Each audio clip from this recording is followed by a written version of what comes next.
తెలుగుదనం ఉట్టిపడేలా వచ్చారు. విషయం లేకపోయినా గెటప్పన బాగుంటుందండి.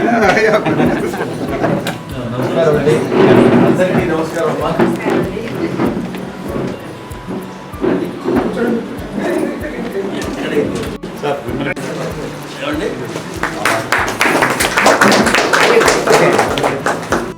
రామకృష్ణ గారు మా మెంబరు. బుక్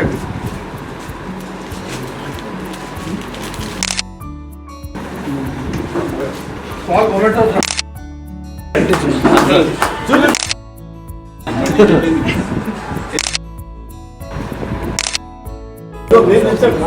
ఒక్కసారి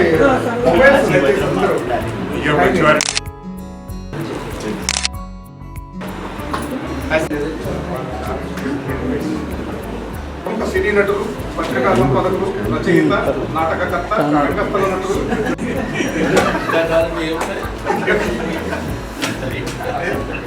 రెండోది నేనండి, నా పేరు ఆచారం.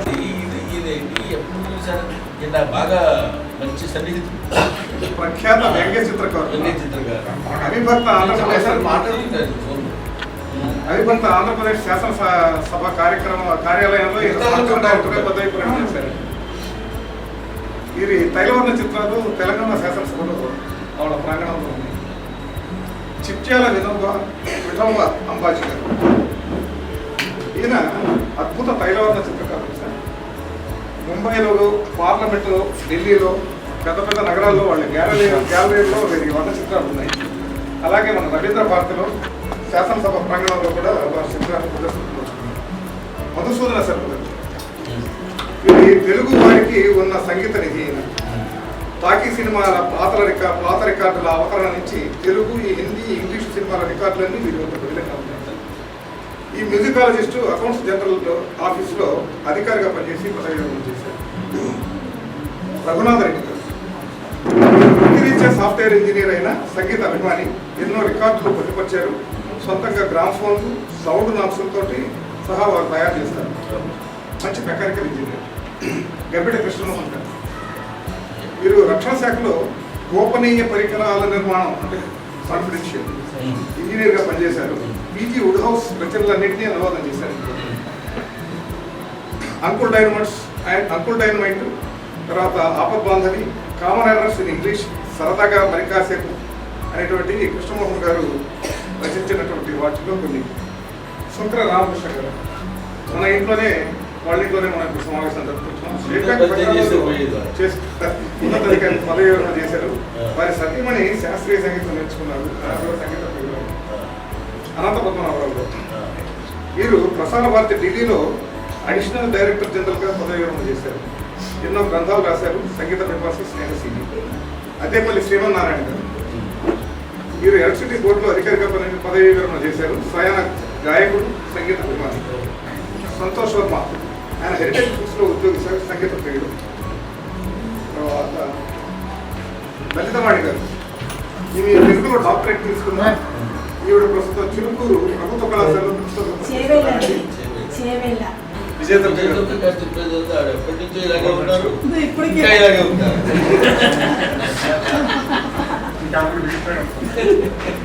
ఎప్పుడు ఈ టీవీలు లేని రోజుల్లో ఆవిడ వార్తలు చదవడం దగ్గర నుంచి గోవిందాచార్య,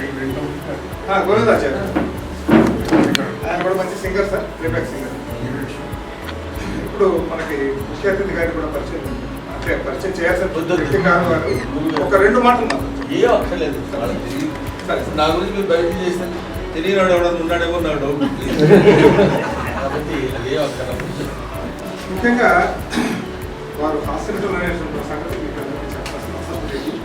అయితే ఈ సాహిత్య సంగీత సమావేశాల్లో అందరూ జనరల్గా మనం ఏమనుకుంటామంటే వారు వచ్చారు హాస్యనటులు, వారు హాస్యాల గురించి ఎక్కువగా మాట్లాడతారేమో అని చెప్పేసి మీరు అనుకోవచ్చు. కానీ స్వయంగా వారు తెలుగు లెక్చరర్గా అత్తిలో పనిచేశారు. మీరు కూడా తెలుసు. అయితే ఈరోజు వారు దూజేటి కవి గురించి ఒక నిమిషం చెప్పేసి వారికి నేను కాస్త ఒక నిమిషం నేనే చెప్తాను.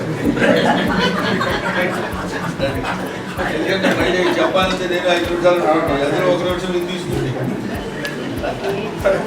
అలాగే మీరు ఎలా ఏమంటారు, ఉపస్థితికో సభా మర్యాద కోసం మాట్లాడే యథార్థం ఏమిటంటే మీరందరూ నాకంటే మీవి వృత్తి ప్రవృత్తిలో చాలా గొప్ప లబ్ధ ప్రతిష్టలేని వాళ్ళు. మీ దగ్గర మీకు వచ్చి మిమ్మల్ని ఇలా కలుసుకోవడం నిజంగా 100కి 100 పాళ్ళు నా దృష్టి.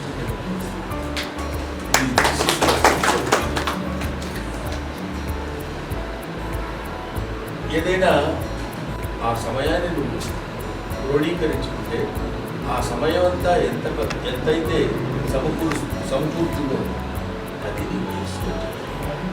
మీతో ఇవాళ ఇలా కూర్చోవడం వల్ల ఒక అభినందన ఇక్కడ ముందుగా తర్వాత మనం ఏం మాట్లాడుకుందాం, కొంచెం ఒడి దగ్గర పెట్టుకొని మాట్లాడవలసిన విషయం అది మా గురువు గారు రాఘవేంద్రరావు గారి గురించి చెప్పడం అంటే ఆయన మంచి హాస్యనటుడు, బహుముఖ ప్రజ్ఞాశాలి. ఆయన గురించి చెప్పాల్సిన అవసరం. ఆయన గురించి నేను చెప్పాల్సింది ఏంటంటే వయస్సు ఎంతంటే 86 సంవత్సరాలు. ఒక నటుడుగా, ఒక దర్శకుడుగా, ఒక ప్రయోక్త కాదు, ఇట్లా ఒకటి కాదనుకోవడం, ఒక మనిషిగా జస్ట్ హ్యూమన్ బీయింగ్ 86 ఇయర్స్ ఉన్నటువంటి ఒక హ్యూమన్ బీయింగ్ స్త్రీ తను నమ్ముకున్నటువంటి సాహిత్యాన్ని, సంగీతాన్ని, ఈస్థెటిక్ వాల్యూస్ ఉన్నటువంటి విషయాన్ని భుజానేసుకుని ఈ వయసులో మిమ్మల్ని నాకు ఫోన్ చేసి, అంటే ఈ ఈగలు ఉంటుంది చూడండి, బాగా తిరుగుతూ ఉంటుంది, ఎక్కడ దానికి ఏదో కావాల్సినటువంటి ఆహారం దొరికినప్పుడు సరే ఇందాక ప్రముఖులు అనే పదం వాడే వాళ్ళని ఎవరినన్నా తెస్తే పోయేది, నన్ను కూడా నా ఆనందం ఏమిటంటే నన్ను కూడా ప్రముఖులుగా గుర్తించాడు కదా. మీరందరూ ఒకవేళ అయినా కాకపోయినా ఒప్పేసుకోండి, మీరు కూడా ఏం చేద్దాం ఇచ్చాం కాబట్టి. మధ్యకాలంలో నేను చూస్తున్నాను ప్రవచనకారులు, అవధూతలు, బాబాలు వీళ్ళ ప్రవచనాలు వింటున్నాను. భగవద్గీత గురించి మాట్లాడుతున్నప్పుడు మనకి ఏ భావన కలిగేది చెప్తాడంటే ఆయన భగవద్గీత పెడుతుంది. అసలు భగవంతుడు అనేటువంటి వాడు అని మొదలుపెడితే మహానుభావుడు ఈయన చెప్పాడేమో అని, అంటే ఆ రకమైనటువంటి స్థితి వాళ్ళ ఉపన్యాసకుల్లో సోకాల్డ్ ప్రవచనకారుల్లో ఉన్న రోజు ముఖ్యంగా నన్ను నేను మాట్లాడేది ఏదైనా ఉంటే దాంతో క్షమించేసి, రెండో విషయంలో ఏంటంటే జ్ఞానం విషయంలో ఖండించడం, ఏదైనా విషయం తక్కువ ఉంటే ఖండించడం. ఎక్కడైనా నిజమైన చెప్పింది కరెక్టేనా అని మీకు అనిపిస్తే మనసులో అభినందించారు. ఓకే, చాలామంది వీళ్ళు నేను అందుకే నేను ఏదైనా ఉపన్యసించేటప్పుడు ముందు ఏమన్నానంటే, ఏమండి మనం చెప్పేది వినడమే, మనం ప్రశ్నించడానికి ఎవరు ఉంటాడు, టీవీలో నా ఇష్టం, నేను ఏదైనా మాట్లాడతాను, అడిగేవాడు ఎవడు ఉంటాడు, ఎవరు అడిగినా వాడికి ఇష్టమైతే ఇస్తారు, అది కనెక్షన్ ఇవ్వరు. మనకి నోరుంది, ఆ నోటికి ఒక భాష ఉంది, ఆ భాషకి ఒక శక్తి ఉంది, శబ్దానికి ఒక శక్తి ఉందని నమ్ముకునేవాడు మాట్లాడేటప్పుడు బిఫోర్ యూ టాక్ కొంచెం ఆలోచించి మనం ఇన్ని కోట్ల మందిని ఉద్దేశించి మనం మాట్లాడుతున్నామే, మన మాటల్లో ఎంత సమస్య ఉంది, ఎంత జాగ్రత్తగా మనం మాట్లాడాలి అనేటువంటి ఆలోచన చేసి మాట్లాడితే మనకి బాగుంటుంది, వాళ్ళకి బాగుంటుంది. దొరికారు సాయంత్రానికి చూడండి, మీరు పని చెప్తారండి, నా ఇష్టం వచ్చింది నేను వాయించి పెట్టి ఏదో మాట్లాడటం వేరు, ఇదిగో ఈ విషయం మీద మనం మాట్లాడుతున్నాం. ఎలా ఉందంటే తిరిగి ఒకంత లేని తృప్తుడని, ఇది ఎంత మంచి మాట చెప్పాడంటే, ఈ ప్రతిపక్షంలో వాళ్ళు ఎంత శ్రమపడ్డారా అనేది నేను ఎప్పుడైనా ఒక పద్యాన్ని చదువుతుంటే, ఇప్పుడు ఏదో సినిమా స్టోరీలో లాంటి డైలాగులు రాయాలంటే ఊటీ వెళ్ళాలి, బెంగళూరు వెళ్ళాలి, లేదా ఇతర కంట్రీస్ వెళ్ళాలి, కూలింగ్ ప్రదేశంలో ఒక సిగరెట్లు లేకపోతే ఇంకోటి అన్ని మందు కావాల్సినటువంటి వ్యవహారాలు అనుకుంటే ఇక్కడ రావట్లేదండి. ఇక్కడ రోజుల్లో చిన్న ఆవుదపు దీపం దగ్గర చుట్టూ ఉన్న పరిసరాలు ఆటాకు ముదిరించు, వాటిని క్రమపద్ధతిలో కత్తిరించు, వాటిని ఒక గంటంతో కట్టి గంటాన్ని చక్కగా బాగా పదులుగా సానబట్టి వాళ్ళు అనుకున్నటువంటి విషయం ఒక్కొక్క పద్యాన్ని వాళ్ళు ఒక్కొక్క అక్షరానికి కొన్ని చుక్కలు పట్టుకుంటూ యతి ప్రాస ఛందస్సు అనుగుణంగా ఎన్నో లక్షల లక్షల లక్షల పద్యాలు ఆ పిల్లలన్నీ తెచ్చి స్వాగత మహాభారతాన్ని, భాగవతాన్ని, రామాయణాన్ని ఇష్టమైన కావ్యాలు రాసి జాతి వ్యక్తం చేసిన మహనీయులు మన జాతికి అంకితం చేసినటువంటి నన్నయ్య ఇక్కడ శ్రీరాముడు గురించి ఎంతో మంది మనకి ఆంధ్ర సాహిత్య చరిత్రలు మన కళ్ళ ముందు ఒక చిన్న డబ్బులతో కూడుకున్న సంచి నిధిని మనకి సమకూర్చారు. అటువంటి పనుల గురించి మనం మాట్లాడుకోవాలి. కొంచెం ఆలోచించి మాట్లాడితే బాగుంటుందేమో అన్న భావన, చిన్న సూచన మాత్రం. ఏదో మనకు ఇష్టం వచ్చినట్టు మనం మాట్లాడుతున్న వాళ్ళని వింటున్నారు కాబట్టి నేను ఆ మాట, లేకపోతే అది కూడా అనేవాడిని కాదు. లేకపోతే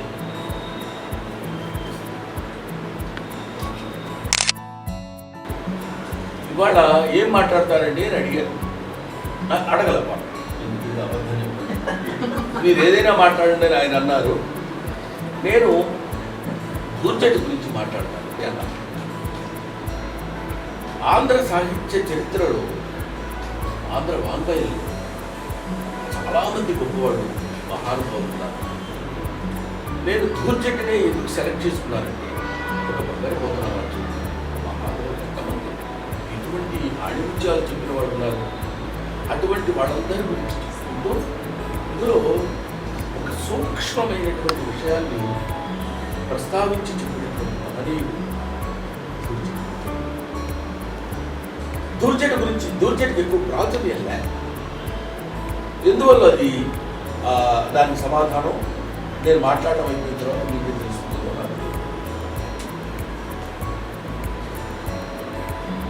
స్తుత కవి అయిన ఆంధ్ర కవి దూర్జటి గేలగలిగేదో ఈ అద్భుత మాధుర్యమైన మానవ శ్రీకృష్ణదేవరాయ.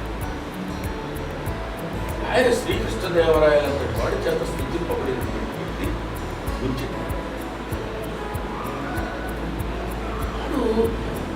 ఎంత గొప్ప కవి అంటే, రాజుగారు ఎదురుగా ఉంటే మన బాస్ ఎదురుగా ఉన్నాడు, ఈ మోహన్ నీకేం తెలుసురా అంటావా?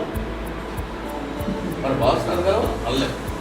మన ఉద్యోగంలో ఉన్నటువంటి గొప్పవాడిని మనం అనగలవా? అనలేదు. కానీ రాజులు భక్తులు. ఇది చెప్పడానికైనా మీరు ఇంత మాట, ఆయన ఏదో చాలా సూక్ష్మం అది ఇది అని అన్నారని మీరు అనుకోవచ్చు. ఇప్పుడు ఒక విషయం చెప్తున్నారు. మోక్షం అనే పదం ఉంది. మోక్షాన్ని ప్రతిపాదిస్తారు. స్వామిని పూజ చేస్తే మోక్షం వస్తుంది, ఈ హోమం చేస్తే మోక్షం వస్తుంది, ఈ యజ్ఞం చేస్తే మోక్షం వస్తుంది, ఈ మంత్రాలు ఉచ్చరిస్తే మోక్షం వస్తుంది అనేటువంటి ఆలోచనని, అనేటువంటి విషయాన్ని ఎన్నో దీని ద్వారా, పుస్తకాల ద్వారా మనకి మన హిందూ ధర్మశాస్త్రంలో చెప్పారు. అది ఆయన దానిలో ఉండేటువంటి విశేషం ఏమిటంటే, మోక్షాన్ని పొందడానికి మానవుడే అక్కర్లా. మానవుడికే మోక్షం పొందుతాడు అనుకోవడం తప్పు. మానవుడు కాకుండా క్రిమి కీటకాలు, జంతువులు, చెంచువాడు అంటే అనాగరికమైన మానవులకు కూడా మోక్షం లభిస్తుంది అనేటువంటి విషయాన్ని ఎంతమంది చెప్పారు? ఇప్పుడు మనకి ప్రవచనకారులు వచ్చి మనం చెప్తున్నారంటే సత్యసాయి నిగమాగమంలో ఉన్నారు. అక్కడికి వచ్చేవాళ్ళు ఎవరంటే అంతా మళ్ళాంటి వాళ్ళే వెళ్తాం. అందులో భాగవతంలో ఉన్నటువంటి విషయాన్ని ఆ మహానుభావుడు చెప్తాడు. ఇందులో నిబిడీకృతమైనటువంటి ధర్మసూక్ష్మం అర్థం ఏమిటంటే అంటాడు. అది వాళ్ళు తలుచుకుంటారు, వాళ్ళు వెళ్ళిపోతారు. ఆ వచ్చిన ఒక 5,000 మంది 10,000 ఓహో అద్భుతం కదండి ఆయన మహానుభావుడే. అది అందరికీ రీచ్ అవటం లేదేమో అన్న భయం నాకు, బాధ. భయం కంటే కూడా బాధ. అందరికీ రీచ్ అవటంలా. What about a common man? వాడికి వెళ్ళి చెప్పరే, మరే ఇది కాదురా చదవాలారా, దేవుడు అంటే ఇది ఇది ఇది అని చెప్పిన వాడు ఎవరున్నాడు? మీరు ఇదిగో కరెక్ట్గా ఉదయం 4:35 విఘడియలకి మీరు నీళ్ళల్లో మునిగితే గోదావరిలో మీ పాపాలన్నీ నశించిపోతే చెప్తారు. మొత్తం కూర్చుంటాడు ఎవరి టైం వాడు పెట్టుకుని ఆ టైం మునిగేద్దాం. పాపాలు పోతాయని చెప్పినోడే తప్ప పాపం చేయొద్దని చెప్పినవాడు ఒక్కటి. మీరు ఎక్కడైనా ఆలోచించండి. నేనేదో దీనికోసం చెప్పాను, పాపం చెయ్యొద్దు అని చెప్పిన దాఖలాలు ఎక్కడైనా మీరు విన్నారా? పాపాలు పోతాయని మాత్రం చెప్తారు. కాబట్టి ఇక డూ పాపాస్, నిరభ్యంతరంగా పాపం చేసేయచ్చు. ఎందుకంటే ఎప్పుడో 12 ఏళ్ళకి ఒకసారి కృష్ణానదిలోనూ సముద్రం లేకపోతే గోదావరిలోనూ ఇంకో చోట మునుగుతారు కాబట్టి పోతాయి. దానికి సుప్రీంకోర్టు జడ్జెస్ కూడా వచ్చి మునుగుతుంటారు. ఆ పాపాలన్నీ వాడితో కత్తితో పొడి చేసి నీళ్ళలో మునిగారు కొట్టేసి. కాబట్టి ఇదంతా ఇప్పుడు నేను మాట్లాడేది అల్పజ్ఞానులు మాట్లాడేటువంటి భాష. క్షమించాలి, నేనేమి మహాజ్ఞానిలా మాట్లాడేది కాదు. అల్పమైనటువంటి జ్ఞానంతో మాట్లాడుతున్న భాషే తప్ప, నేను మాట్లాడుతున్నటువంటి భావమే తప్ప, నేను ఒక మహాజ్ఞానిని నేను చెప్తున్నాను మీరు వినండి అనేటువంటి అహంకారం ఈషణ్ మాత్రం నా నఖశిఖ పర్యంతం లేదు. Let me accept. ఇందులో ఏమైనా తప్పులు ఎప్పుడు ఉంటే నేను ఇందాకే మనవి చేసుకున్నట్టు క్షమించండి. ఎవరికి అట్లా చెప్పనే. మరి ఇప్పుడు దూర్చేటి గురించి నేను ఎందుకు చెప్తున్నానంటే, అక్కడ ఆయన చెప్పాడు, ఒరే నాయన ఏ వేదంలో పఠించే దూత భుజగం వేశాస్త్రమును చూచాను, ఏ విద్యాభ్యసరంబునంచ కరి చెంచు ఏమంత్ర మోహించాను అయ్యా కావు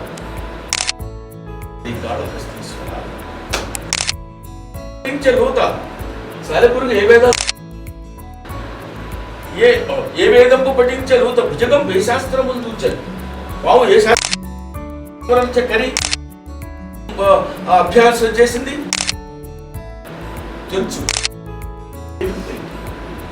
బోధావిర్భావ నిదానమును చదువులయ్యా ఆయనే ప్రశ్నించాడు. కాదు, నీ పాద సంసేవన ఆసక్తి కాదు, నీ పాద సంసేవనం చేయకూడదు తప్ప శ్రీకాళహస్తీశ్వర అది ఆయన చెప్పాడు. మోక్షం పొందాలంటే నీవు ప్రగాఢంగా నమ్మి చేసినట్లయితే నందంబర్ ఆలయం ఆయన శిఖరం మీద కూర్చోబెట్టి ఆయన ముందున్నాడు పరమశివుడు. కాబట్టి అటువంటి విషయాలన్నింటినీ చాలా చక్కగా చాలా అందంగా చెప్పినటువంటి విషయాలు ఇప్పుడు దీన్ని బట్టి మనం ఏం ఆలోచించాలి? పొద్దునే లేచి స్వామికి నమస్కారం చేసుకుని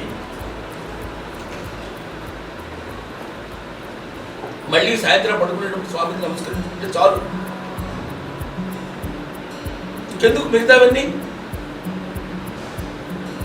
అంటే నాలో కలుగుతున్నటువంటి భావాల్ని మీతో పంచుకోవడం కోసం చెప్తున్న మాటే తప్ప ఇదేదో నేను మళ్ళీ పదే పదే మీకు మనవి చేస్తున్నాను. ఎందుకంటానంటే నాకు చదువురా, నేను చొచ్చోడు. వాడు ఏమన్నాడు? కొండల గాన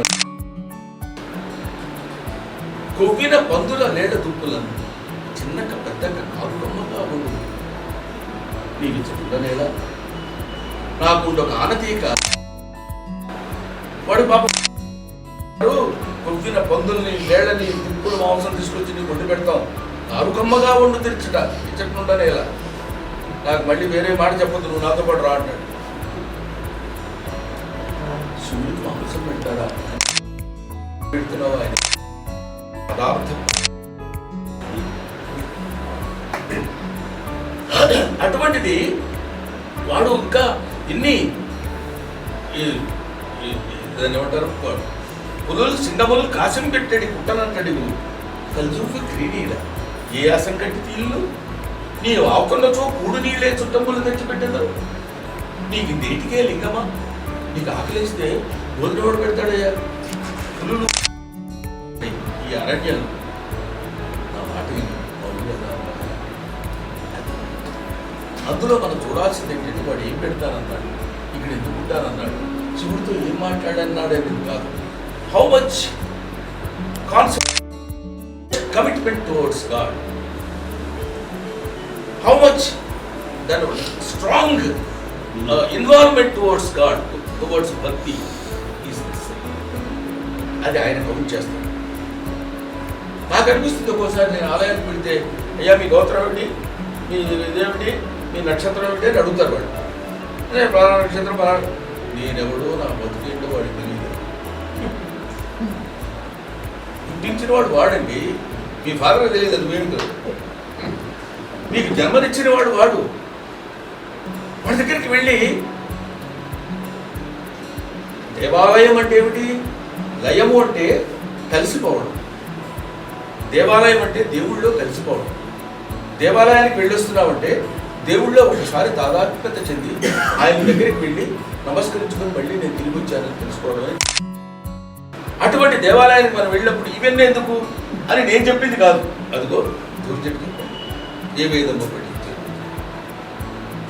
ఇవన్నీ అక్కర్లేదు. స్వామిని ఒకసారి మీరు నమస్కరించుకోండి.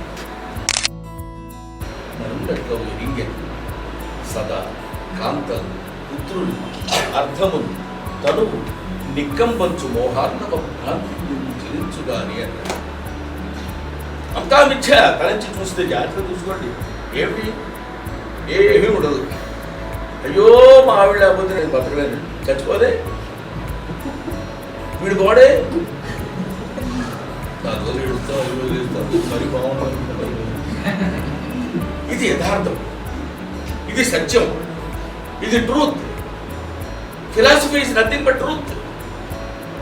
చాలా మంది ఫిలాసఫీ ఏమనుకుంటారంటే వేదాంతం అంటే అదేదో వేదం యొక్క అంతము నిగమాంతము ఇవన్నీ ఏవేవో పెద్ద పెద్ద మాటలు పురాణాలు అపౌరుషేయాలు ఇట్లాంటివి చెప్తారంటే అవేం లేదు. నిజమే. ఫిలాసఫీ అంటే నిజం. ఎంత నిజం అంటే ఒక చోట జరిగినటువంటి ఒక చిన్న ఎగ్జాంపుల్ మనం తీసుకుంటాం. ఆయన కన్నడ రాజకంటే రాజు, ఆయన కొత్త ఇల్లు కట్టుకున్నాడు, వ్యవసాయం పెట్టుకున్నాడు. కరెక్ట్గా తెల్లవారుసాము ఏదో ముహూర్తాన్ని కనిపిస్తుంటే ఇంకొక 2 అడుగుల్లో వాళ్ళ ఇంట్లోకి వెళ్తాననుక వేరొక్క నుంచి తీసి వీళ్ళు ఎక్కించుకుని అడవులకు తీసుకెళ్ళాడు. ఇది యథార్థమా కాదా? ఇది యథార్థం అనుకుంటే సత్యం. ఇది ట్రూత్. దీన్ని మన ఫిలాసఫీ మీద ఎంత బాగా చెప్పి కర్మరా భక్తులు అనుకున్నాడు, అద్భుతంగా వెళ్ళొచ్చు లోపలికి అనుకున్నాడు. మరి చూసా భగవంతుడు వాడు ఒక దెబ్బ కొట్టాడు, వాడి కర్మలాగా వెళ్ళిపోయాడు. అక్కడ 100 రోజులు నుండి మళ్ళీ తిరిగి వచ్చాడు. భగవంతుడు రాసిన దానికి ఏమీ తిరుగులేదు అనేది ఫిలాసఫీ కింద దాన్ని డైవర్ట్ చేస్తుంది. Philosophy is nothing but truth. నిజమే ఫిలాసఫీ అని తెలుసుకున్నటువంటి వాళ్ళే పాపం బొమ్మెరపోత రామాచు చెప్పిన ఇంకొకడు ఎవరు చెప్పిన ఎవరి చేజనించు జగం ఎవ్వరి ఎందుండు ఇందు పరమేశ్వరుడు ఎవడు మూల కారణం ఎవడు అనాది మధ్యలేయుడెవడు సర్వము దారైన వాడెవడు వారి ఆత్మభవు ఈశ్వరుడే శరణం పొంది. ఈశ్వరుడు అంటే మనకి ఇక్కడ శివాలయాల్లో ఉండే పాములు మెడలో వేసుకుని చంద్రుడు మా భరణి దాన్ని ఏమంటారు ఆటగదరా శివ అని ఒక పుస్తకం రాశాడు. అంటే ఆ శివుడు కాదండి నేను చెప్పేది. అట్లాంటి శివుడు మళ్ళీ వినాయకుడు షణ్ముఖుడు అవి నాకు అది పెద్ద తెలియదు. శివ కుటుంబం శివ కుటుంబంలో ఎంతమంది ఉన్నాం మనందరం. అందుకని ఆ కుటుంబం అనే సపరివార సమేతం అనే పదం వాడతాం చూడండి, మనకి వెళ్ళిపోయారు శుభలేఖ. అలాగా ఆయన చెప్పినటువంటి వాటిలో చాలా అద్భుతమైనటువంటి విషయాలు ఈయన ధూర్జటి చెప్తాడు. ధూర్జటి గురించి చెప్పాలనుకునేటువంటి విషయాల్లో ముఖ్యంగా ఆయన చెప్పినటువంటిది ఏమిటంటే అందరం చక్కగా మీరు దేవుణ్ణి మనం దేవుడు లేడు ఎక్కడున్నాడో నాకు చూపించు ఆ మూర్ఖత్వం ఎక్కడున్నాడు వీడు తీసుకొచ్చి వాడు ఏది వీడే పని వీడి పని ఏం చేస్తాడు వీడు తెలుసుకోవడానికి పని చేయక నీ కొండకు నువ్వే రప్పించుకోవయ్యా అని దండపడుతుంటాడు ఆయన రప్పించుకోవడం వీడు వెళ్ళవే కాబట్టి మనం మన ఎఫర్ట్ తోటి అదే కదా మన భగవద్గీతలో చెప్పింది కూడా అదే కదా కని నీవే మకరి నీవే తేరు నీవే పోరు నీవే కృష్ణుడు నీవే అర్జునుడు నీవే ప్రశ్న నీవే సమాధానం సింపుల్ అదంతా మనకు తెలుసు what is good and what is bad మీకు తెలియదా మీకు తెలియకుండానే చేస్తున్నారు తెలిసే మనకు తెలుసు కాబట్టి ఈ ప్రశ్న మీకు తెలుసు ఈ సమాధానం మీకు తెలుసు ఆ కృష్ణుడు మీకు తెలుసు ఈ అర్జునుడు మీకు తెలుసు రథం మీదే యుద్ధం మీదే ముసలి నువ్వే అంటే భాగవతం భారతం అన్నింటిలో వాడు చెప్పినటువంటి విషయాలు అందువల్ల ఇక్కడ మనకి ఇంకొకటి ఈ మధ్య కాలంలో కోటి దీపోత్సవాలు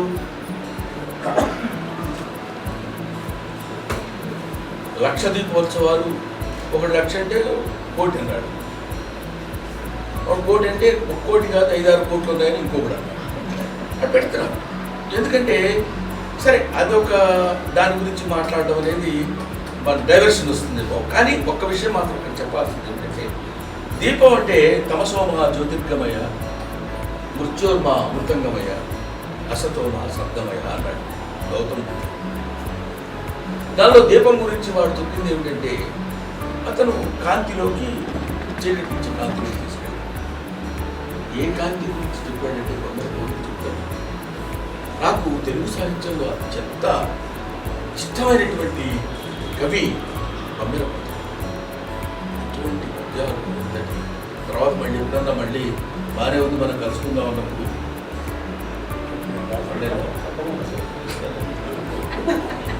అందువల్ల మనం అక్కడ ఆయన ఒక్క మాట చెప్తాడండి లోకంబులు లోకేశులు లోకస్తులు తెగిన తిదిన్ అలౌకికంబకు పంచీకటి కవ్వల ఎవ్వండు ఏకాకృతి వెలుగు అవ్వాలి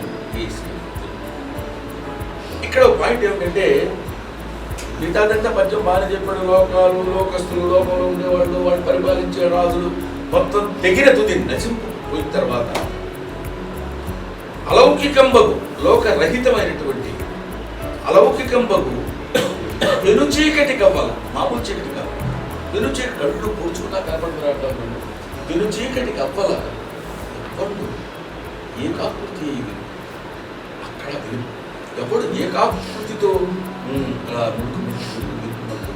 వెలుగుతూ ఉంటాడు అవ్వాలి వెలుగు ఒక్కొక్క మనిషిలో అటువంటి దీపం వెలిగించుకోగలిగితే భారతదేశంలో ఉన్న ఇన్ని కోట్ల మంది భారతీయులు క్రైస్తవులు ముస్లింలు ఎవరైనా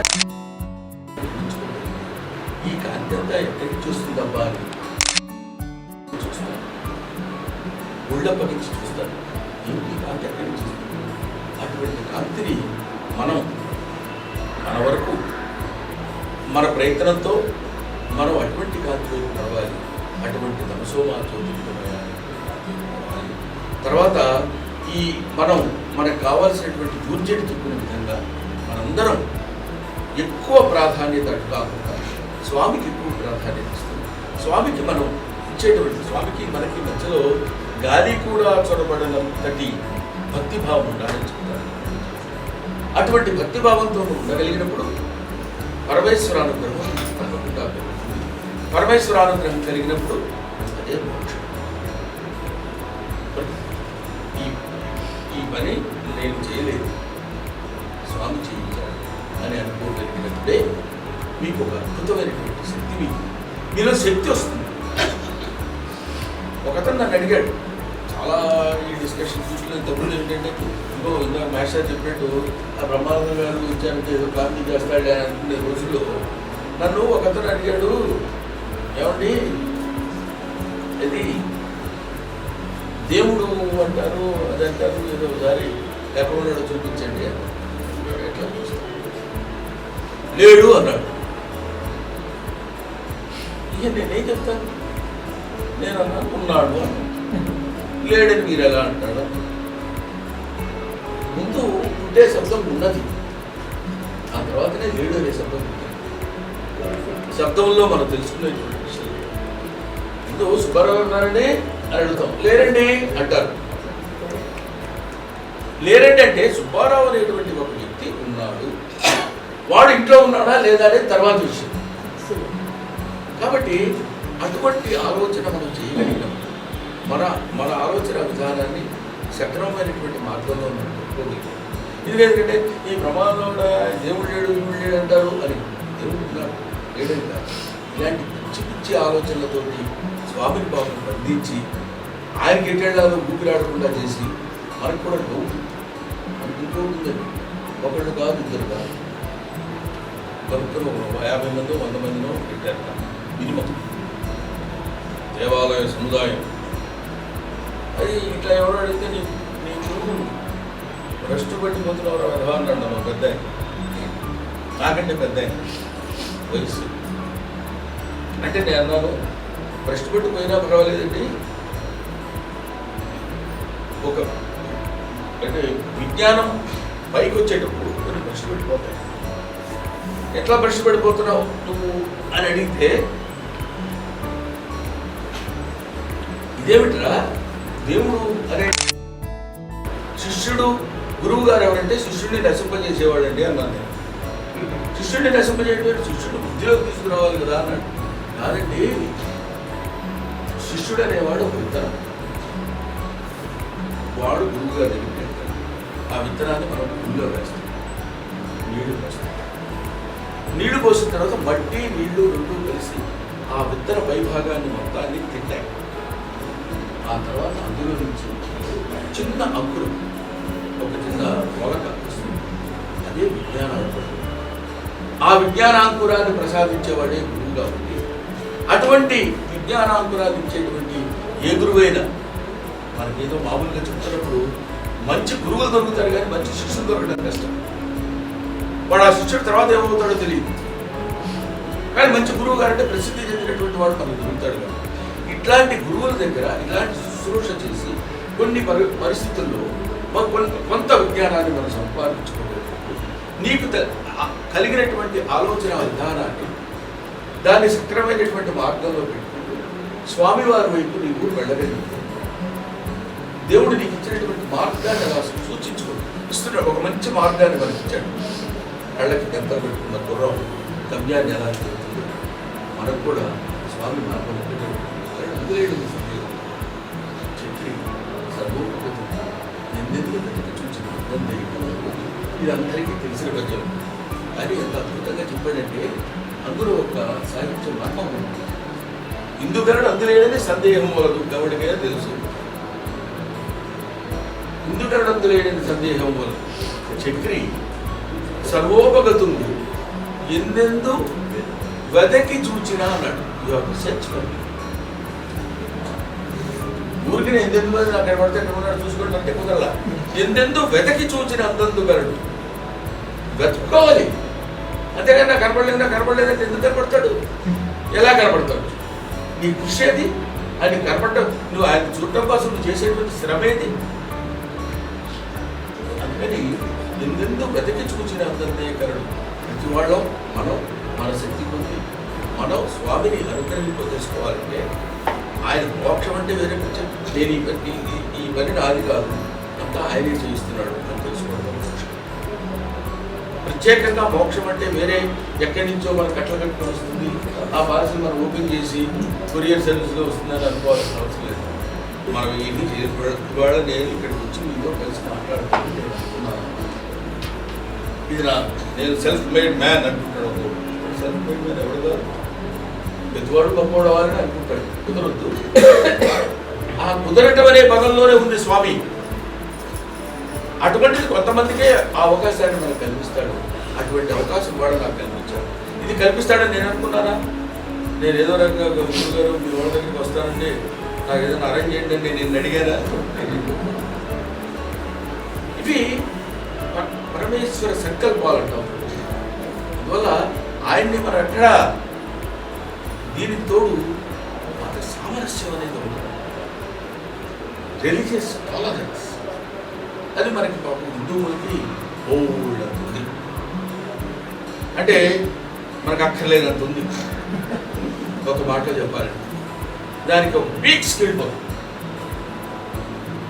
అది వివేకానంద అంటాడు, ఐ టాలరేట్ ఆల్ రిలీజియన్స్ అన్నాడు. Over it to tolerate, respect all మనకేమిటంటే ముక్కోటి దేవతలు అన్నారు. పొద్దునే లేచి స్నానం చేసి వచ్చి, నాకు చిన్నప్పుడు దండ పెట్టుకోవాలంటే ముందు వినాయకుడు పెట్టుకోవాలి, తర్వాత వెంకటేశ్వర స్వామి, తర్వాత శివుడు, తర్వాత ముందు శివుడు పెట్టుకున్న తర్వాత ఆయనకేమో పాపం. ఇప్పటికీ అందరికీ వచ్చే అనుమానం నిజం చెప్పండి, నాకు చెప్పక్కల మీరు మిమ్మల్ని మీరు ప్రశ్నించుకోండి అనగానే ఆయన మళ్ళీ వచ్చేసి పెట్టుకుని మళ్ళీ పుట్టిగా వేసి మళ్ళీ తప్పు అయిపోయింది అనుకుని 2 సార్లు అటు ఇటు తిరిగి ఇట్లాగా ఎందుకు మనకి కన్ఫ్యూషన్.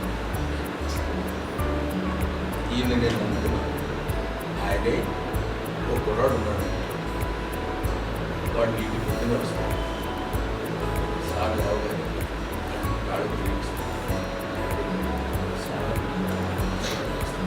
ప్రశ్నిస్తాడు,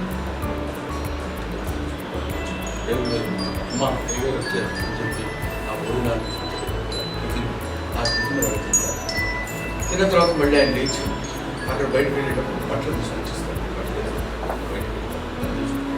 మళ్ళీ కారెక్కి వస్తారు, కారెక్కి తర్వాత వచ్చేసి ఆయన భోజనం చేసి పడుకుంటాడు, కాళ్ళు వస్తాడు, ఆయన నిద్రపోతాడు, మళ్ళీ లేచిన తర్వాత టీ ఆయన కావాల్సిన చివరికి పడుకొని నిద్రపోయే వరకు వాళ్ళు సేవ చేసి అయ్యా నేను టీ వస్తాను అలా మళ్ళీ పొద్దునే వస్తాడు. అలా నిరంతరం అతని జీవితానికి కమిట్ అయి ఉన్నటువంటి వాడికి ఏదైనా కష్టం వస్తే అయ్యో పాపం వాడు ఏదో బాగాలేదు తీసుకెళ్ళండి హాస్పిటల్కి పాపం అంటారు. పొద్దున్న 9 to 1 ఒక చోట, 1 to 3 ఒక చోట, 3 to 5 ఒక చోట వర్క్ చేసుకుంటూ వస్తున్నాడు అనుకోండి. వాడు గుంట్లో బాగాలేకపోతే వాడు ఎవడో చూసుకుంటాడు, భయం మనదే ఉంది అంటాడు. సింపుల్, అంటే నేను చెప్పేది పెద్ద విపరీతమైన లాజిక్ కాదండి. అందుకని ఎవడో ఒకటి నమ్ముకొని దండం పెట్టుకుని పైగా ఆయన కావాల్సిన అది వాడు చేసి ఇంతకాలంలో సమస్త ప్రపంచంలో ఏం జరుగుతుందో పసిగట్టగలిగింది ఆయనే. ఓం నమోస్తమంతాయ సహస్రమూర్తై సహస్ర పాదాక్షి శిరోరూపాయ సహస్రనామ్ని పురుషాయ శాశ్వతి సహస్ర కుటీయుగధారి. ఇదంతటికీ మూలక పొద్దునే లేవగానే సాటిస్ఫై అయిపోతాడు ఆయన. మళ్ళీ పెద్ద స్నానాలు చేసి ఇవన్నీ చేసి మళ్ళీ అనుకోవాల్సిన అవసరం లేదు, అక్కర్లేదు. ఆయన అక్కర్లేదా కావాలని మనం నిర్ణయించుకోవాల్సింది, అది అక్కర్లేదు ఆయనకి. ఆయనకి ఏం కావాలి? పొద్దునే లేవగానే నమస్కారం, ఓహో వీడిని గుర్తుపెట్టుకో. ఎందుకు గుర్తుపెట్టారు? నిద్ర లేకపోతే గుర్తుపెట్టుకున్నాం. నిద్ర లేకపోలేదు అనుకోండి, రాత్రి బాగానే మాట్లాడండి, 12:30 మాత్రం ఉన్నాడు, అదేమిటో చక్కగా ఉండేవాడు మనిషి తెల్లవారేసరికి అంటారు. అంటే ఏమిటి? ఆయన నిద్ర లేపలేదు. తండ్రి నీ పేరు చెప్పుకొని పడుకొని నిద్రపోయాను, పొద్దునే నన్ను లేపినందుకు మళ్ళీ నేను సాయంత్రం అంతా పనిచేసి ఆ రోజు కావాల్సిన బ్రేక్ఫాస్ట్ బట్టలు నాకు ఇచ్చావు, ఆ ముద్ద తిని నేను మళ్ళీ పడుతున్నాను, నేను నిద్రపోతున్నాను ఎందుకంటే స్వామి చూసుకునేది లేదు, ఆ స్వామి మన దగ్గర నుంచి కోరుకునేది. ఇలాంటి జీవన విధానాన్ని మనం మన పక్కన ఉన్న మనుషుల్ని మనం కూడా మానవులాగా యాక్ట్స్ ఆఫ్ హ్యుమానిటీ కూడా కొంచెం జాగ్రత్తగా జీవన విధానంలో అందమైన బాగా తెచ్చుకుని హాయిగా ఉంటుంది, అందరినీ హాయిగా ఉంటుంది. God is always ready to take care, that's your responsibility.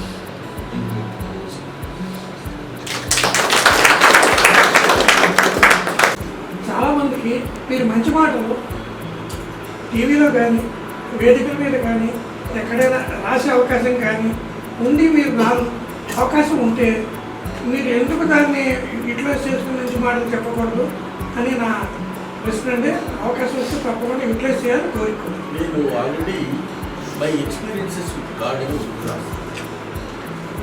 Process. నా బయోగ్రఫీ కూడా నేను ఎలా రాస్తానంటే నేను ఫలానా సంవత్సరం నుండి ఫలానా చోట జన్మించింది అలా కాకుండా నేను నా బతుకు దాన్ని నేను రాస్తాను. కాకపోతే ఈ టీవీలో వాటిలో ఉపన్యాసాలు వీటి గురించి మాటలు చెప్పడం అనేది అది ఏమవుతుందంటే ఒక రకమైనటువంటి ఇబ్బంది కలిగేటువంటి సిచ్యువేషన్. ప్రతి వాళ్ళు అంటే నేను ఇందాక చెప్పాను చూడండి, ఇక ఏది నేను ఒక విషయం మీతో మాట్లాడుతాను, అది మైక్ తన గొప్పతనం అనుకుంటే కదా, మాట్లాడేవాడు గొప్పతనం, వినేవాడు మైక్ తను ఫీల్ అయిపోతాడు. అలాంటి వాళ్ళు ఎక్కువ ఉంటారు. వేరిని ఎగరేసి ఆ మొహంలో భావనలో జ్ఞానంలో అహంకారపూరితంగా ఎవరి తెలుసు మీ గవర్నమెంట్ మాట్లాడుతుంటే ఎదురుగా ఉన్నటువంటి వాళ్ళు ఏర్పడడం ఒక ఉంభావ సరస్వతి ఉన్నారు. నాకు ఇందాక నేను ఊరికే సరదాగా అందలేదు కొంచెం కూర్చున్నప్పుడు అనుభవాలు ఎంతమంది ఉన్నారు. మీలో చదువుకున్న వాళ్ళు ఉంటారు. వాళ్ళందరికీ ఏం జరిగింది నాకే తెలుసు అనుకుని నా మెడలో ఒక సెలవు వేయాలని నేను అంత గొప్పవాళ్ళు లేనప్పుడు మాట్లాడేటువంటి ఈ కుసంస్కారాలు ఎక్కువైపోయిన రోజుల్లో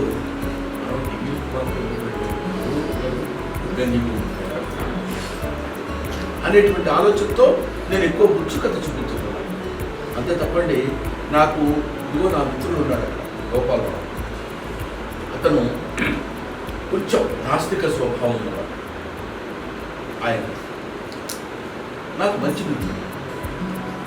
ఎందుకు మిత్రుడంటే నాలో ఉన్న లోపాలు చెప్పేవాడు నాకు కావాలి. నేను ఏం మాట్లాడావు కాదు, నువ్వు ఎందుకు అలా అన్నావు అనేవాడు కావాలి. అన్నప్పుడే ఇందాక మీకు మనం అనుకున్నట్టు మనలో నేను అనేటువంటి రమణ మహర్షి చెప్పింది కూడా గౌరవం వరాలి. అంటే నేను అనే అహంకారం పోదు, భగవంతుడు అనేవాడు మనలోకి రాడు. ప్రతిదానికి భగవంతుడే సృష్టి.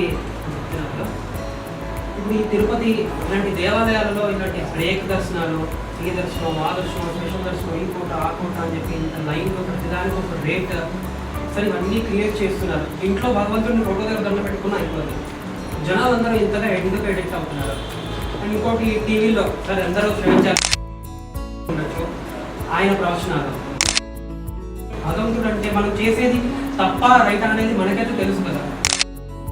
ఇట్లయిపోయి జనాలు 7 అవ్వగానే వచ్చే రాశిఫలాలు జమినీలో అయిపోగానే జీ తెలుగు, అదైపోగానే మా టీవీ, అన్ని ఛానల్స్లో మళ్ళీ చెప్తే అందరూ ఒకేలా అన్నింటిలో విని అలాగే ఫాలో అవుతున్నారు. అలా ఫాలో అవ్వకపోతే మనం ఇంకా ఆ రోజంతా గడవదా? 20 నిమిషాలు పడుతుంది. వింటావా? వినగలరండి. వాడు పెద్ద జ్ఞాని అవ్వక్కర్లా.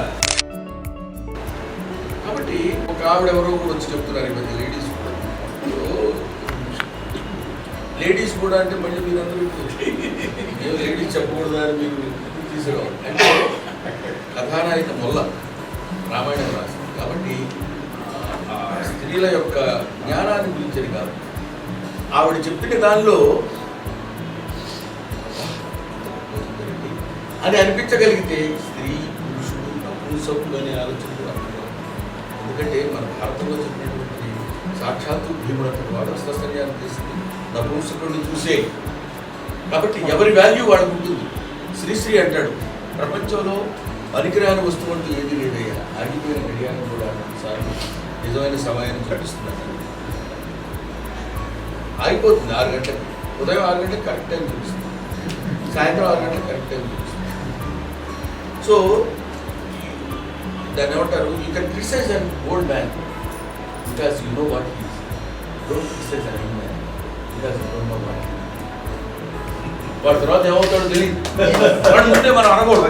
అందుకని మనకు తెలియని విషయాన్ని మనం మాట్లాడుకో. మీరు అడిగిన ప్రశ్న ఎవరు వెంకటేశ్వర స్వామి కానీ ఇంకోటి కానీ ఇది మనకేమవుతుందంటే అండి, పూర్వజన్మ ఉత్తర జన్మ ఈ జన్మ అనేటువంటిది మన హిందూ ధర్మశాస్త్రంలో నమ్ముతాం. ఆ నమ్మకాన్ని బట్టి ఏమంటే దేవుడు అందరికీ ఒకటే కదా.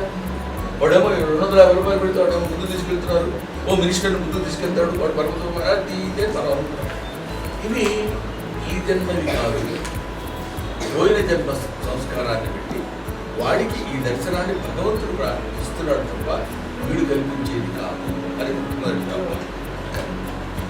తర్వాత నేను నమ్మింది ఏంటంటే God will give you Darshan, you won't get Darshan. భగవంతుడు మీకు దర్శనాన్ని ఇస్తాడు కానండి మీరు దర్శనం చేసుకోలేరు. చాలా సందర్భాల్లో మనం అనుకుంటాం, అయ్యో అయ్యో ఆ టైంకి వెళ్ళామండి, వెళ్ళేసరికి తలుపులు ఇస్తారు అంటాడు. కాస్త ఒక్క క్షణం ఉంటే స్వామి దర్శనం అయ్యేదేమో అనుకునేవాడు మనం చాలామంది ఉంటాం. అలా కాకుండా లేట్ అయిపోయింది, ఇంకేముంటుంది, ఓ తలుపులు చేసుకుంటారంటే ఆ మినిస్టర్ గారు ఎవరో వస్తాడు ఆ రోజు, ఆయన వస్తాడు కదా అని గంట సేపు తెచ్చేసి ఉంచుతారు. అందువల్ల దర్శనం అనేది ఆయన ఇవ్వాలి తప్ప మీరు పొందేది కాదు. అదొక పాయింట్. సరే, నానమ్మ పొద్దున్న 6 గంటలకి 7 గంటలకి మీరు చూస్తున్నారంటే అది నానమ్మను మనం తప్పుకుంటాం. అసలు కాలగతిలో కాలగమనంలో చేంజెస్ టైం టు టైం. ఇప్పుడు నీ వయసులో ఉన్నప్పుడు ఆలోచన విధానం వేరు ఉంటుంది, నీకంటే 40 ఏళ్ల వయసులో ఉన్నటువంటి ఆలోచన విధానం వేరుగా ఉంటుంది, మా వయసులో ఉన్నప్పుడు వేరుగా ఉంటుంది, మాకంటే నానమ్మల విషయంలో ఇంకా వేరు. ఎందుకంటే చిన్నపిల్లాడు పుట్టినప్పుడు నాన్నంటే ఎక్కడిరా కూర్చోకడా నాన్నంటే దడదడలాడిపోతాం ఇంట్లో కుటుంబ సభ్యులందరం. అటువంటి నాన్న కొంచెం పెద్దవాడై పెళ్లి విషయాలు మాట్లాడుతున్నాం, అలాగే నాన్న కుటుంబం చేద్దామని. ఆ తర్వాత వాడు కొంచెం వృద్ధాప్యం వస్తుంది. మీరు జాగ్రత్తగా గమనించండి, 70 ఏళ్ల నాన్న ఉంటాడు, 40 ఏళ్ల కొడుకు ఉంటాడు. 40 ఏళ్ల కొడుకు వాళ్ళ అమ్మాయి వివాహానికి ఎవరో పెళ్లి చూపిస్తారు, ఆయన కర్ర కొడుకు చాలా వస్తుంది. మరి ఆయన ఏంటంటే ఆయన ఏం తెలియదని మనకు తెలుసు అనుకోవడం. అంటే ఇక్కడ బయలాజికల్ విషయం కూడా ఉంటుంది, అది వేరే సంగతి, దాన్ని తీసి పక్కన పెడతాం. కానీ ఏ నాన్న అయితే మనం పొద్దున్న వేస్తే తిరదళ్ళాడిపోయి ఇల్లంతా వణికిందో ఆ నాన్నని ఒక పక్కన తీసుకుని కూర్చోబెట్టిన పరిస్థితి కాలగమనంలో అలాగది it changes time to time. కాబట్టి నానమ్మని మనం తప్పుపట్టాల్సిన అవసరం లేదు. తప్పుపట్టాల్సింది ఎక్కడంటే ఇన్ని రకాలైనటువంటి ఆలోచన విధానాలను మన బుర్రలో చేసి కన్ఫ్యూజన్ చేసి మనల్ని ఇబ్బంది పెట్టేటువంటి విధంగా మనం తయారు చేస్తున్నారు. ఆ విధానాన్ని ఆ ప్రక్రియని మనం మార్చడానికి మనం ప్రయత్నం చేసినా చేయకపోయినా మనం మారటానికైనా కొంచెం ప్రయత్నం చేయగలిగితే మన పిల్లలకన్నా నాన్న వేసి సార్ అదే ఒక ఛానల్లో ఈ రోజు మీరు ఎరుపు రంగు ధరించండి అంటారు, అదే రాసి వాళ్ళకి ఇంకొకరు మీకు ఇతను పసుపు రంగు ధరించండి. తెలుగులో ఒక సామెత తెలుసానన్న, వినేవాడు చెప్పేవాడికి లోపు. నువ్వు వింటున్నావు, ఎవడు అనమన్నాండి అనే ప్రశ్న వేసుకో, వీడేంద్రా ఎరుపు రంగు వేసుకోమంటాడు, ఎరుపు రంగు వేసుకుంటే అయిపోతుందా అని ఒకటి స్విచ్ ఆఫ్ చేసావు అనుకోండి, అట్లా ఒక 100 మంది టీఆర్పీ పడిపోతుంది, వాడు పెట్టడు వాడిని చస్తే వాడు మళ్ళీ టీవీలో మనకు కనపడు. మనం వింటాం. మన దేశానికి ఇంకా దానికి దరిద్రం. నువ్వు సడన్గా ఈ చొక్కా తీసి ఎర్ర చొక్కా వేసుకుంటే సరసి రేపు పొద్దున్న నీకు చూడు 40 రోజుల మండలాల్లో నీకు ఒక అద్భుతమైన జరుగుతుందంటే రోజు చొక్కా వేసుకుంటాడు, ఏదో ఆర్థికంగా గొప్పవాడిని అయిపోతానేమో అన్న ఆలోచన. ఆ పేదరికం చేత చాలా తప్పదు. ఆ స్థితిలో అక్కడి నుంచి స్థితి దారి మారిపోయిన తర్వాత మన ఆలోచన విధానం మారిపోయింది. అప్పుడు వాడు ఎవడో వస్తున్నాడు పక్కన పంపించాయి అంటాడు. అందువల్ల ఇవి మనం అది వినటం తప్ప లేకపోతే వాడు చెప్పడం తప్ప అనేది వాటి విషయం కాదు. రామాయణ కాలం నుంచి చార్వాకు ఉన్నారు. రామాయణంలో రాముడు భగవంతుడు అంటే అన్ని అన్నవాళ్ళు ఆ రోజుల్లోనే ఉన్నారు. కాబట్టి అది అప్పటి నుంచి ఇప్పుడు కాలక్రమంలో వస్తూనే ఉంది. దాన్ని మనం కాదనడానికి వెళ్ళలేదు. కాకపోతే మనకి మన బుద్ధిని అనుసరించి, మన మేధను అనుసరించి జాగ్రత్తగా తప్పు అని మీకు అనిపించినప్పుడు మీరు తప్పని దాన్ని అవాయిడ్ చేసేయండి. మీరు తప్పని మీరు చెప్తే వినేవాడిని దాన్ని చెప్పండి. అలా జాగ్రత్తగా మనం మార్చుకుంటాం. మన ఆలోచన విధానం పిల్లలకి చెప్పాలి. ఇప్పుడు మనం కూర్చొని వేస్ట్, ఇవాళ మనం కూర్చొని ఇప్పుడు తర్వాత అయిపోయిన తర్వాత మనం ఏం మాట్లాడుతున్నాం, ప్రమాదం వచ్చాడు ఏమి మాట్లాడి అసలు నావి అనుకున్నాం. కానీ నాకు చాలా పేరు నాకు ఉపయోగం, మీకు ఉపయోగం, నెక్స్ట్ జనరేషన్ తర్వాత జనరేషన్ వాళ్ళకి అది మీరు మనం మన పిల్లలకి నాస్తికత్వం గురించి చెప్పమంటం లేదండి. వద్దు, భగవంతుడు మనం నమ్ముతున్నాం. ఆయన లేకపోతే ఏముంది? మనం ఎంత అజ్ఞానంలో అంటే ఆధారం లేని భూమి మీద కాంక్రీట్తో ఇల్లు కట్టుకునేంత తెలివైన వాడు. కాబట్టి ఆధారమే లేదని మనం అనుకోకూడదు. ఏదో ఆధారం ఉండబట్టే ఉండాలి అనేటువంటి విషయాన్ని మనం పిల్లలకి చెప్తూ, నాన్న ఇదిగో ఆయన చెప్పినట్టు ఎర్ర రంగు చొక్కాలే కదా, నల్ల రంగు చొక్కాలు, చివరి ఈ లెక్కన ఎన్ని ఒకటే నారాయణం, NARAYANE నారాయణం. మరియు సంఖ్యాశాస్త్రం నారాయణలో రాకి కోడి ఎక్స్ట్రా ఇచ్చి వాడికి చెప్పుకోవడం, వాడు వేరే మార్చుకుంటే వాడు ఎప్పుడు కోటీశ్వరుడు అవుతాడు కదా. హరిదాసు నెత్తి మీద చేయబెట్టి అంటాడు దేవుడు. అనుకుందాం నీకు ఏదో చాలా గొప్పవాడు అవుతాను ఆశీర్వదించాడు. ఆశీర్వదించేవాడు ఆడిన ఎందుకు ఆశీర్వదించి వీడే ఆశీర్వదించుకుంటే పోతుందిగా అనే ప్రశ్నలు ఉన్నాయి. వీటన్నిటికీ పక్కన మీకు నీ వ్యక్తిగతంగా ఒక ఆలోచన వచ్చినప్పుడు దాన్ని నువ్వు పాటిస్తావు. నిన్ను నమ్మిన వాడిని నీ ఆలోచన విధానంతో షేర్ చేసుకుంటుంటే మనం ఒక గమ్మత్తైన, అందమైన, ఆహ్లాదకరమైన, పటిష్టమైన సమాజాన్ని ఫర్ ఎగ్జాంపుల్ క్రిస్టియానిటీ, ముస్లిం,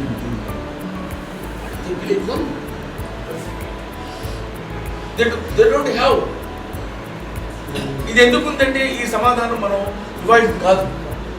దీన్ని బట్టి ఇది ఎందుకుందనే దానిలో కొంచెం లోతుగా వెళితే నన్ను చొక్కా పట్టుకుని వాడు ఎవడో మన బ్రహ్మానందం అనేవాడు వాడికి ఏంటి కామెడీ అనుకుంటున్నాడండి, వేదం అంటే ఏమిటి అనుకుంటున్నాడు అని ఆయన 4 శ్లోకాలు చదివి నన్ను తిడతాడు. ఆ మాత్రం తెలియక కాదు ఆయన నన్ను తిడతాడని నాకు తెలియక మాట్లాడుతున్నాను. తిట్టచ్చు, అజ్ఞానం అనేక రకాలుగా ఉంటుంది కాబట్టి తిడతాడు. జ్ఞానం ఒకే రకంగా ఉంటుంది. అందువల్ల నేను చెప్పేది ఇటువంటి వీళ్ళందరూ కన్ఫ్యూజ్ చేశారు సార్ నా బాధ. ఒక్కడి ఇప్పుడు మీకు ఏ దేవుడు అంటే ఇష్టం అండి? బాబా. మీరు బాబాని తప్ప ఇంకెవరిని పూజించుకోరు. That's my. ఇప్పుడు మీరే దేవుడు పూజిస్తారండి? దుర్గా తల్లి తప్ప ఇంకెవరిని పూజించుకోరు. ఇంకెవరక్కర్లా. ఫర్ ఎగ్జాంపుల్ దుర్గా మాత ఉందండి, సెలక్షన్లో ఎట్లా ఉండాలి పెడితే దుర్గా మనకి ఆదిశక్తి అంటాం.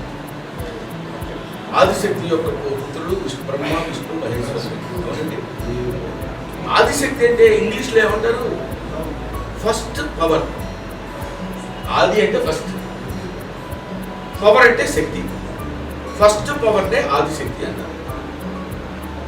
అంటే మొత్తం విశ్వం అంతటికి మొట్టమొదటి శక్తి స్వరూపించారంటే ఆదిశక్తి దుర్గా. ఆ తర్వాత అంతవరకు మనం కమిట్ అయి ఉంటే పర్వాలా. తర్వాత మళ్ళీ దుర్గామాత దగ్గరికి వెళ్ళి వచ్చేటప్పుడు దిగి వచ్చేటప్పుడు అక్కడ మళ్ళీ వెళ్ళేటప్పుడు ఎందుకైనా మంచిదని దండం పెట్టుకోకూడదు. నమ్మకంతో నమస్కారం. ఏవో మనకేంటంటే వెళుతూ దుర్గాదేవి దగ్గరికి వెళ్ళి కిందకు వచ్చేసి శివుడి దగ్గర నమస్కారం చేయాలన్నా అనుకుందామండి. మనకి అది ఖర్చు ఉంటుంది. వచ్చేటప్పుడు అక్కడి నుంచి దిగి కిందకు వచ్చి శివుడి దగ్గర నమస్కారం చేయాలంటే 5 లక్షలు కట్టాలన్నాడు. అక్కర్లేదు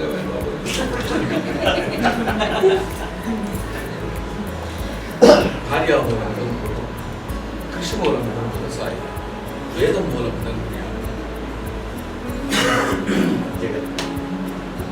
కాబట్టి కాబట్టి ధనానికి మానవుడికి ఉన్నటువంటి సంబంధాలన్నింటినీ తెచ్చుకుని ఈ దేవుడు అనేటువంటి ఆ రూపం మనం సృష్టించుకున్న రూపమే. అసలు కాకపోతే శుక్లాంబరధరం విష్ణుం శశివర్ణం చతుర్భుజం ప్రసన్నవదనం ధ్యాయే సర్వ విఘ్నోపశాంతే. శుక్లాంబరధరం, అంబరధరం, తెల్లని వస్త్రము ధరించిన వాడని అనుకుంటారు. అంబరం అంటే ఆకాశంలో వెళ్ళి ఇంకొక అర్థం చెప్పుకోవచ్చు, దాని గురించి పక్కన పెడతారు. వస్త్రాలు ధరించినటువంటి వస్త్రాలు ఎప్పటి నుంచి వచ్చాయి మానవుడికి? ఆయన విష్ణుమూర్తి ఈ వస్త్రం ధరించి ఎవరిని వేసాడు అనేది సమాధానం లేవు. కాబట్టి ఇవన్నీ మనం సృష్టించుకున్నటువంటి విషయాల్ని మనమే నెమ్మదిగా మనం దూకుడుగా వెళ్ళినప్పుడు కాలికి దెబ్బ తగిలింది, దాన్ని నయపరచుకోవాల్సిన బాధ్యత కూడా మనకి.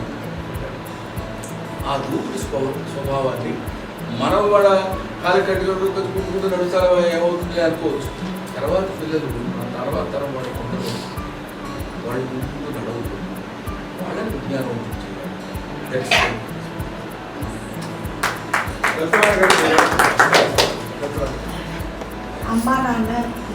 మా అమ్మ నాన్నని నేను కుటుంబం గురించి, మా అమ్మగారు లక్ష్మీ నరసమ్మ, మా నాన్న కన్నెగంటి నాగలింగాచార్య. అతిపేద అనే పదం చాలు, నిరుపేద అనే పదం వాడాలి. అలాంటి కుటుంబంలో మా నాన్న టీచర్ అంటే పూర్ టీచర్ ఎప్పుడు పూర్గా ఉండదు. అతని కుటుంబాన్ని బట్టి పాప ఆయన పావర్టీ అలా ఎంటర్టైన్ చేయాలి. 80 అంటే 6 మగపిల్లలు. సో ఇప్పుడు మనకి ఇద్దరు ఉన్నప్పుడే మనం నానా యాతన పడి వాళ్ళతో ఎలా పెంచుతామో అనుకున్న రోజుల్లో, ఆ రోజుల్లో 80 పిల్లల్ని పోషించినటువంటి ఆయన. అందువల్ల మాకు అది మా కుటుంబ నేపథ్యం. ఇప్పుడు అందరూ, నేను 7వ వాడిని, మొత్తం 8 సో పెద్దవాళ్ళందరూ స్వర్గస్థులు అయ్యారన్నాలో, మరి వాళ్ళ స్వర్గాలకు వెళ్ళారు, ఎక్కడికి వెళ్ళారో తెలియదు కాబట్టి కాలగమనంలో కలిసిపోయారు. దాన్ని అంటారు శివ కైంకర్యం పొందారు అని అన్నారు. ఎందుకంటే మా నాన్న శైవ భక్తుడు, మరి అదేమిటో నాకు తెలియదు. నేను వైష్ణవ భక్తుడు అయ్యాను. వెంకటేశ్వర స్వామి నా ఆరాధన. సో వెంకటేశ్వరుడైనా ఎవరైనా శివాయ విష్ణు రూపాయ అంటే విష్ణు రూపాయ సరే, ఆయన తిక్కన స్వామియాజీ గారికి ఆయన కనపడ్డప్పుడు కిమస్తిమాలం కిం కౌస్తుభమ కిం కాలకుండా విషయ కిం యశోదస్తన్యం, నీకు ఏమి ఇవ్వాలయ్యా? నీకు అస్తిమాలను ఇవ్వాలా, కౌస్తుభమాన్ని ఇవ్వాలా అంటే 2 కనిపిస్తున్నాడు ఆయన అనేటువంటి విషయాన్ని. ఆ రెండింటికి అదే ద్వైతం, అద్వైతం, విశిష్టాద్వైతం, మధ్వాచార్యుడు, శంకరాచార్యుడు, రామానుజాచార్యుడు, వీరు చెప్పేటువంటి ఈ విషయాన్ని మనం పాటిస్తూ ఏదో మన అలా అలా జీవితాన్ని నింపుస్తూ, నేను అందుకే నేను నా బతుకు దేవుడిని ఎందుకంటున్నానంటే, నన్ను ఒక అదృశ్యమైన శక్తి వాటి త్రికరణ శుద్ధిగా తిన్నాను. అందువల్ల ఆ నమ్మకంలో కల్తీ లేదు. ఊరికేదో మిమ్మల్ని ఇంప్రెస్ చేయడం కోసం చెప్పేది కాదు, నన్ను నేను ఇంప్రెస్ చేసుకోవడం కోసం చెప్పేది కాదు. ఇది సహసిద్ధమైనటువంటి దాన్ని ఏమంటారు, పాతాళ గంగా మనకి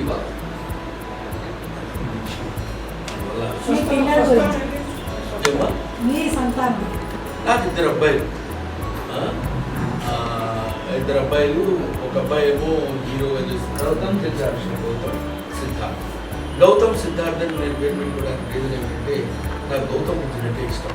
గౌతమ్ బుద్ధుడు అంటే ఎందుకు ఇష్టం అంటే, చాలామంది గౌతమ్ బుద్ధుడు దేవుడు పూజలు పురస్కారాలు అక్కర్లేదని చెప్పాడని ఇష్టం కాదు. నాకు ఎందుకు ఇష్టం అంటే, మన ఇంట్లో ఒక చిన్న వస్తువు కనపడలేదు, ఇంటి పిల్లలంతా పీకి పందిరేస్తాం. ఎక్కడ పెట్టామని అడుగుతారు, మంచిగా ఇక్కడే పెట్టాను, ఇక్కడ పెడితే ఎందుకు కనపడదు, ఇంత గొడవ సెల్ ఫోన్ కనపడితే పిల్లలంతా రాత్రి ఒక అర్ధరాత్రి కన్ను తెచ్చి అందమైన కుమారుడు ఎంటైర్ కింగ్డమ్ రాజు వాడు నాకు అక్కర్లేదు, నాకు కావాల్సింది సత్యాన్వేషణ చేస్తాను. అక్కర్లేదు అనుకుని వెళ్ళిపోవాలని నిర్ణయించుకున్నటువంటి ఆ క్షణం అంతేగాని బుద్ధుడు అష్టాంగ మార్గాలు చెప్పాడు, ఆయన ఏదో చెప్పాడు హీనయానం మహాయానం ఆ గొప్ప ఈ గొప్ప, ఇది కాదు. అటువంటి స్థితి మనకి ఆ రకమైనటువంటి పట్టుదల, ఆ రకమైనటువంటి ఆలోచన విధానం, ఆ దృఢత్వం అది కలిగి ఉండడం అనేది చాలా గొప్ప విషయం. మనకేంటంటే ఉన్నా లేకపోయినా మన పిల్లల్లో అది ఉంటుందేమో అని పెట్టుకుంటాం కదా పేరు. అలాగా గౌతమ సిద్ధాంతం తర్వాత వెంకటేశ్వర స్వామి భక్తులు అన్నారు, చాలా మంది మొక్కుకుంటూ ఉంటారు. మొక్కు తెచ్చకపోతే దేవుడు ఏం చేస్తాడో దేవుడు నిజంగా కీడు చేస్తాడా? దానంతటి అంటే పాపం వాడు ఎవరు ఏం చెప్తారనేది పక్కన పెట్టమ్మా. చాలా మందిలో సైకలాజికల్గా అదొక అందుకని మీకు మన తెలుగులో ఒక నానుడు కూడా ఉంది, భయం భక్తి. భక్తి ఎప్పుడు వస్తుందంటే భయంతో పెడుతున్నాను, భయంతో పెట్టకపోతే మన భక్తి రాదు. ఆయన ఎందుకు అంటాడండి? ఆయన నువ్వు నిజమైనటువంటి ఇప్పుడు శనివారం వస్తాను మహత్వం అని దండం పెట్టుకున్నావు స్వామి, శనివారం కుదరలేదు వెళ్ళలేదు, ఏం వెళ్తామని బద్దకించుకున్నా అనేసి అనుకుందాం. వెళ్ళాలి, లేకపోతే స్వామి దండించడం స్వామి కానీ ఇది 100కి 100 పాళ్ళు ఇది మీరు నమ్మండి. ఆ నమ్మకంతో ఉన్నప్పుడే మీకు స్వామి అనుకుంటారు. అంతేగానండి ఆయన స్వామి ఆ పదం మాట్లాడుకోవాలంటే మనకి ఒక రకమైనటువంటి స్థాయిలో ఉన్న వాళ్ళకి భయపడదు, ఆయన మనకి చేస్తారు. చాలా మందిలో అదే అండి నేను ఒత్తుకునేది అదే. ఆ మూఢనమ్మకం వాళ్ళ తప్పు కాదు, మూఢంగా నమ్మేవాడి తప్పు కాదు. మూఢంగా నమ్మింపజేయడానికి మా సొసైటీని ఈ సమాజాన్ని అటువైపు లాక్కెళ్ళిన వాళ్ళ తప్పు అని చెప్తున్నారు. మీరేమవుతున్నారు? మీరు మీ ఇంట్లో పనిచేసే వాళ్ళు ఎవరినప్పుడు అమ్మ ఇట్లాగా వెళ్ళకపోతే ఏమైనా అవుతుంది ఏదన్నా వెళ్ళాలా మీరు అన్నారనుకోండి, అది మీ తప్పు అవుతుంది కానీ వాడు అవదే. అమ్మాని పిలవాలని బిడ్డకి నేర్పినప్పుడు వాడు అమ్మానే పిలుస్తాడు. అటువంటిప్పుడు మీరేం చెప్తే వాడిని నేర్చుకుంటున్నాడు అన్నప్పుడు తరతరాలుగా యుగాలుగా వస్తుంది సంప్రదాయం. వాడిని ఎడ్యుకేట్ చేయాలి, వాడిని చెప్పాలి. వాడికి పిచ్చి నమ్మకం. పసిపిల్లాడిని తీసుకెళ్ళి ముళ్ళకంపపై చేస్తున్నాడు. 3 నెలల వాడిని ముళ్ళకంపపై చేస్తే వాడు పుచ్చుకుంటే అయ్యే వాడికి కష్టాలు ఉంటాయి. అటువంటి నమ్మకాలు చిన్ని. కానీ మనకి ఇబ్బంది కలుగుతుంది అన్నప్పుడు మనం మానేస్తున్నాం, మళ్ళీ ఎదురు తిరుగుతున్నాం. తెలుసా సతీ సహగమనం, ఇదొకసారి సతీ సహగమనం. భర్త చచ్చిపోతే ఆయనతో పాటు భార్య కూడా చితిలో దూకి మరణిస్తే ఈయన ఎక్కడికి వెళ్తాడో ఆయన కూడా ఆవిడ కూడా అక్కడికి వెళ్తుందని. ఆ రోజుల్లో భర్త చచ్చిపోగానే భార్య కూడా వస్తుంది. దాన్ని వాళ్ళు ఎందుకు వ్యతిరేకిస్తున్నాం అంటే మీకు పర్సనల్గా వ్యక్తిగతంగా మీకు ఇబ్బంది కలిగినప్పుడు, మీ మాట చలామణిలో ఉన్నప్పుడు, మీరు చెప్పింది మా సమాజం నిర్వహిస్తారు అనుకున్నప్పుడు మీరు చేయగలుగుతున్నారు. వాడే అందుకే నేను చెప్తున్నాను, మీకు ఏం అక్కర్లేదురా. మీరు ఒకసారి లేచి నిలబడి పొద్దునే లేవగానే అలా దండబడి 2 చేతులు ఇంకేం అక్కర్లేదు. నువ్వు ఏమి చేయమని ఆయన కోరుకోవడం లేదు. నా బాధ అది. ఆయన మీరు ఏమిస్తున్నారు నాకు, మీరు ఏ యజ్ఞాలు చేస్తున్నారు, ఏ హోమాలు చేస్తున్నారు, మీరు నాకు డబ్బు ఇవ్వండి, నాకు ఫండ్స్ ఇవ్వండి, ఆయన ఏమి అడగట్లా. అయాచితంగా మీకు ఇచ్చాడు. మనం 100 రూపాయలు ఇస్తే ఒక వస్తువు ఇస్తున్నాడు. మీకు వస్తువు ఇచ్చి 100 రూపాయలు అడగట్లేదు ఆయన. అయినా మనం మూర్ఖంగానే ఉంటున్నాం. సో అది తెలుసుకోవాలి. అది తెలుసుకుని పాపం వాళ్ళకి, చిన్నవాళ్ళకి, వాళ్ళకి కూడా చెప్తే నా పాయింట్ ఏంటంటే, అబ్దుల్ కలాం వచ్చి బీబీపీ పబ్లిక్ స్కూల్లోనూ ఢిల్లీ పబ్లిక్ స్కూల్లో ఉపన్యాసం ఇస్తారని, నేను పేపర్ వేసుకునేవాడిని, నేను ఇంకేదో తెలిసేవాడిని, నేను ఎక్కడో అడుగు తినేవాడిని అని చెప్పి పోయినట్టు గోటు స్కూల్ లైక్ చెట్ల కింద చదువుకునే స్కూల్స్ వాళ్ళని ఎందుకు ప్రవోక్ చేయడం, వాళ్ళని ఎందుకు ప్రభావితం చేయడం అనే ప్రశ్నలు బోల్డ్ ఇట్లాంటి పిచ్చి పిచ్చి ప్రశ్నలు నుండి ఆ తర్వాత మళ్ళీ మనం నీకు కామెడీ చేస్తూ బతికే డబ్బులు ఇస్తారు తెచ్చుకో హ్యాపీగా ఉండు అని నన్ను నేను సముదాయించుకుని బాధపడి కుమిలిపోయింది. దేశం ఎట్లా ఓకే మేక్ ది కంట్రీ అంటే ఎవడు ఒకవైపు ఏమో ఆవుని చంపుతాడు, ఒకవైపు ఆవు మాంసం తినాలంటే ఎవడు తినేది వాడు తినాలంటాడు, మోడీ ఏమో నీకు ఇది అక్కర్లేదంట, వెంకయ్య నా ఇష్టం నేను తింటాను. How can we believe, how can we rely, believe కాదు, how can we rely on this people. అదమ్మా. అందుకని మీ అందరికీ చేతులెత్తి నమస్కరించేది మీ దయ. మిమ్మల్ని నేను నమస్కరించి అడిగేది ఏంటంటే మీ పిల్లల్ని అయినా కాస్త రేషనల్గా అమ్మాయిలా కాదు, వాళ్ళని ఒకేసారి మనం మార్చడానికి ప్రయత్నం చేయాలి. వాళ్ళకి మనం చిన్నప్పుడే ఆవకాయ పచ్చలేసి పెట్టంగా వాటికి ఎదురు కావాల్సి కొన్నాటికి కాకపోతే ఈ దశాబ్దానికి కాకపోయినా వచ్చే దశాబ్దానికైనా ఇండియా ఇస్ రేషనల్ కంట్రీ అనే ఆలోచన కలగాలని నేను మిమ్మల్ని ఈ సందర్భంగా